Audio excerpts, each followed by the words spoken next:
The Prophet ﷺ has further told us that from that day, the angel Israfil has never bowed down.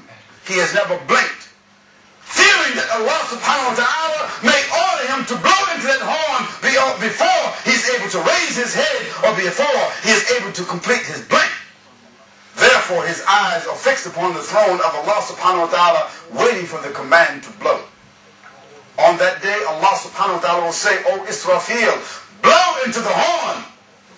The hadith of Abu Hurairah radiallahu anhu continues by saying, the angel Israfil will blow into the horn and continue to blow in it, and he will not get tired or require any rest. The sound from the horn will be so terrifying that all those in the heavens and earth will be traumatized upon its sound, except for those whom He, Allah subhanahu wa ta'ala, wishes to be spared from that terror.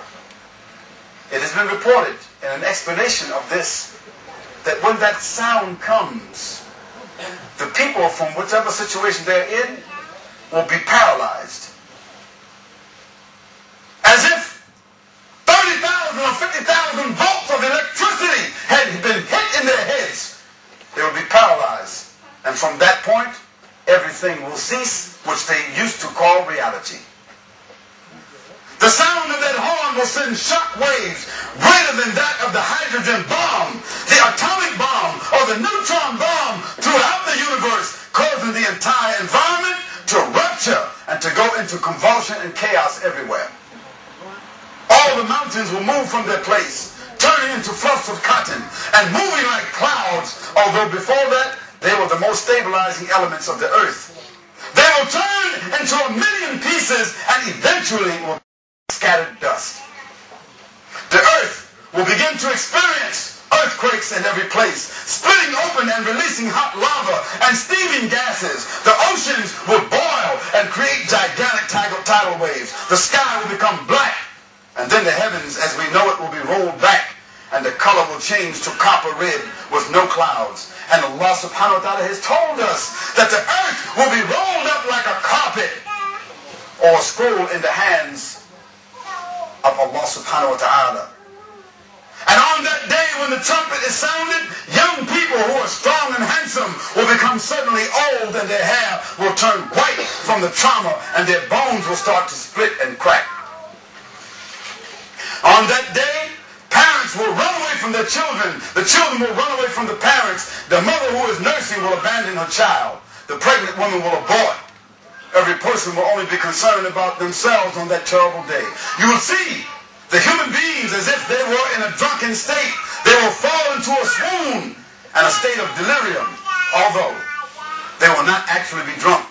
They will be terrified and paralyzed out of fear and trauma. Even the devil, Shaitan himself, na'udhu billah, who was given respite for disobeying the command of Allah, will be full of terror because he knows that this is the day of his final reckoning. He and his army of devils will flee to various corners of the world, seeking to escape, but they will find no hiding place.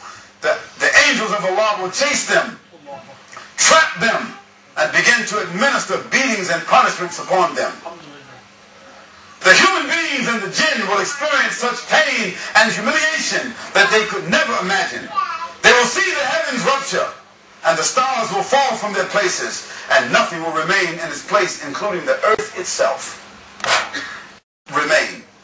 Allah will then say, let death come to Ibrahim alayhi salam, Mikael alayhi salam, and the angels will carry the throne, and they will all die.